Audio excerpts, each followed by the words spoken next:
Monday the 19th of May.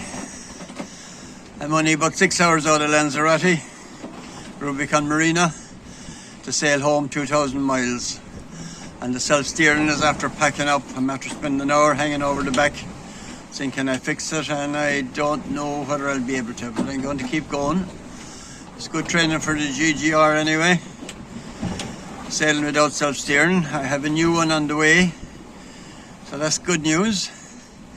This has done a lot of mileage, and the fault isn't major. It was something that was fixed in Cape Town, and it seems to be that the, you call them cotter pins or whatever, are a bit loose, and slipped in and slipped out.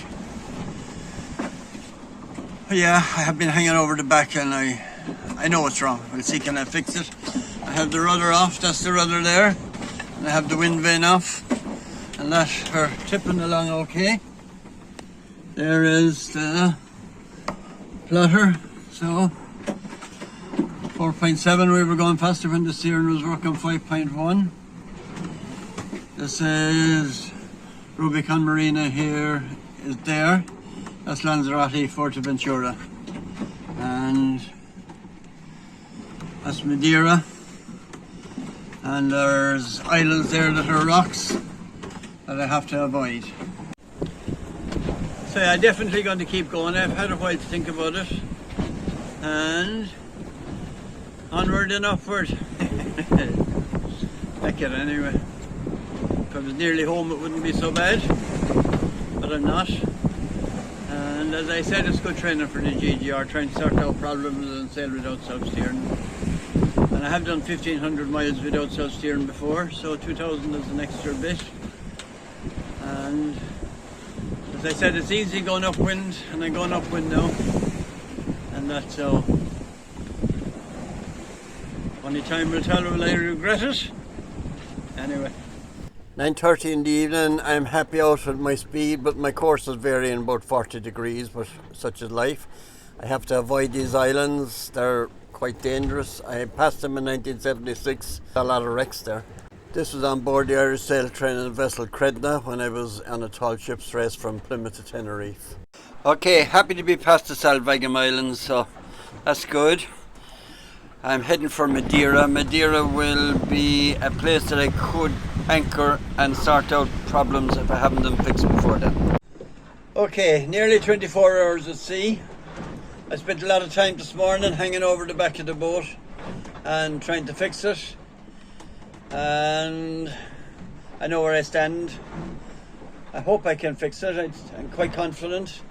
There's 4 holes, and the bevel gear on top goes down over a spindle that's inside the casing. And there's actually another shaft down the middle again, so I can't go right through with the bolt. But those 4 holes line up with another 4 holes, and the pins go in. Now I have pins, they're 6.5mm, but when I put in a 6.5mm pin, it was too loose. Now I didn't get it right through because the holes weren't lined up, but on the outside it's just in and out. So the holes are worn and oversized. So I think I will have to tap in 2 7mm bolts, and I have them.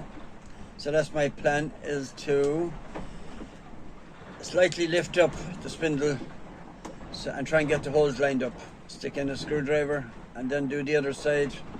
See, can I tap in 2 bolts? So Madeira is over a day's sail ahead, and if I can hold my course high enough and going close to the wind, I'll get under the lee of Madeira and I could go into Funchal or just anchor somewhere and work on it. And if I can fix it, then I can continue. And if I can't, I suppose I'd have to pull in. 10 o'clock on Wednesday morning. Nearly 2 days at sea. It'll be 2 days at sea, another 2 hours. I just took in the staysail. Boat is way more comfortable now, but a little bit slower. I'd say we're doing about 5 knots. I think we're about 50 miles from Madeira. Hopefully the wind will hold and we will be able to make it in under the land. We're going slightly to lower the bit, but I'd say we'll get up there all right. I haven't had to touch the tiller since 36 hours. I adjusted elastics a little bit over that time. It's sailing quite well actually. Mainsail there, one reef, and I'm sailing on the leech. The luff is luffing, but it's working very well.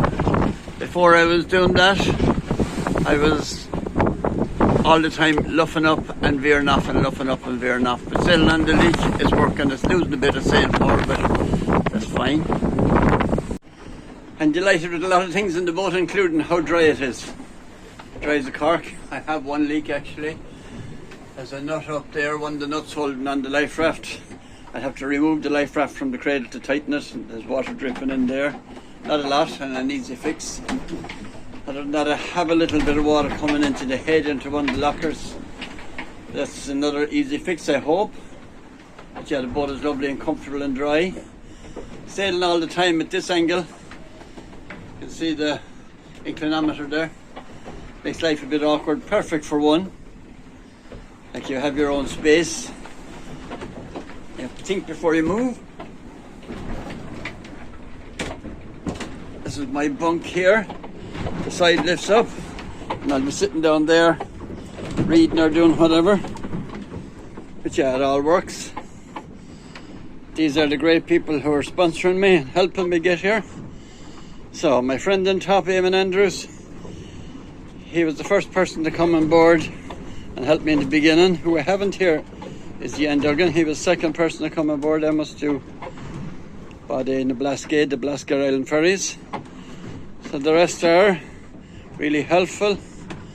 My brother Dan and Patrick Stratton, the fantastic blacksmith, and Tom Crean Brewery, the business post, and Dingle Sea Safari.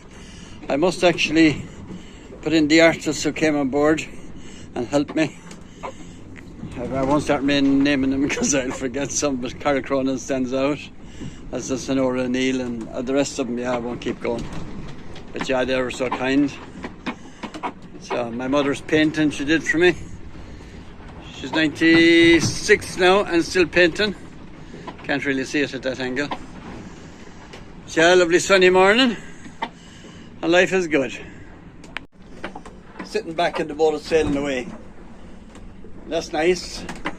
Nice feeling, you're just sailing along, free as a bird.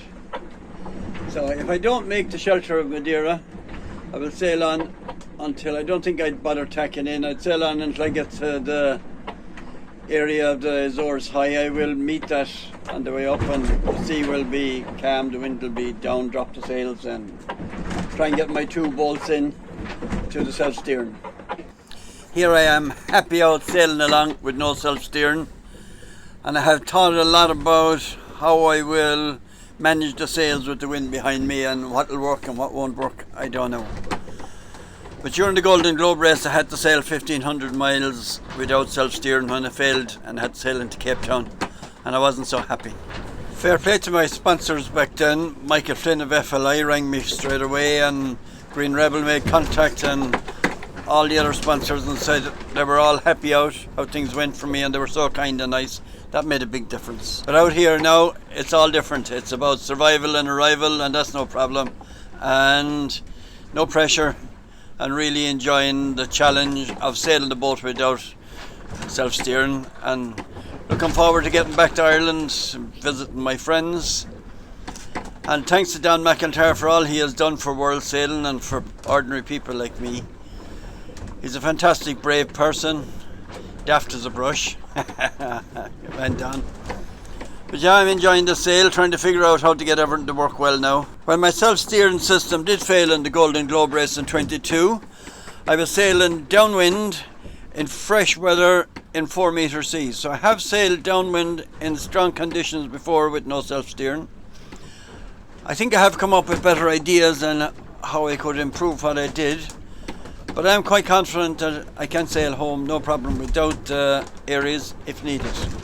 And it's really good to do this. It's a great training, and I didn't do it on purpose, but I think it will stand to me that I would be confident if I ran into problems in the future. You know, it's good to have confidence in your boat and your systems, and this will be a great confidence boost without wanting it. I have started writing about my life journey and GGR journey, and I intended to write more about it coming up, but plans don't always work out, do they? But it's a good change of plans, and I am enjoying this sail, and I will get around to writing more when time permits.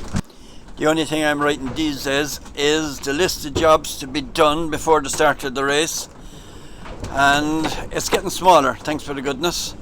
First thing I want to tackle is the spray dodger, and then my solar panels, and then my rigging. If I get those three things done in the near future, that'll be great. I have great news that FLI are coming back on board as my platinum sponsor. There'll be more news about that when it's all arranged. It's to do with my Rolly Tasker sales. So thank you so much to Michael Flynn. People are so kind. Kieran Ryan, he's there since the 22 race. He's a really kind friend of mine who does an awful lot of photography work for me. So I just want to finish up this video by thanking all my friends and supporters who are too numerous to mention because I'd forget some. So I let the camera do the talking. Eastway, they've been so good to me. Really, so good. There'll be more about that in the future. Arthur Beale, they supplied Shackleton with their clothes when they went down to the Antarctic. Lawless Flowers, my brother Dan has a flower shop in Limerick in Rocha Street. He's a really kind person and all that. He's the best. Patrick Stratton, 9 Irons. Good friend, fantastic artist and a blacksmith. Yeah, and really good person. Tom Crean, who was dressed by Arthur Beale. Business Post newspaper, and they're helping me. Rolly Tasker Sales, been so kind and helpful, and fantastic sale company. More about that to come with Michael Flynn and that support. The Ash Hotel, I'm having a raffle which I haven't had time to promote properly, but I will do when I get back home. And the second prize is a weekend in the Ash Hotel or the Manor West Hotel, whichever hotel in Tralee. But they're really good people and nice and friends of mine. And Jimmy Flannery, if you want a trip of a lifetime, go out with him on his Dingle Sea Safari and see whales, dolphins, all kinds of basking sharks, everything. He's a really great businessman himself from Bridget, and they run a fantastic show. Hard workers, and he's so good and kind to everyone, including me. Tom Crean Brewery in Kinmare.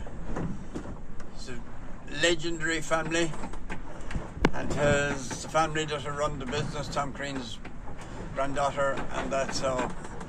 Yeah, they were great support to me and great friends. So thank you to them. If you would like your name on the boat, please contact me. And the best way is to go to patlawless.com or patlawless.irish, and you'll find the contact information on the website. So, peace, love and health to everyone in the world. Yeehaw!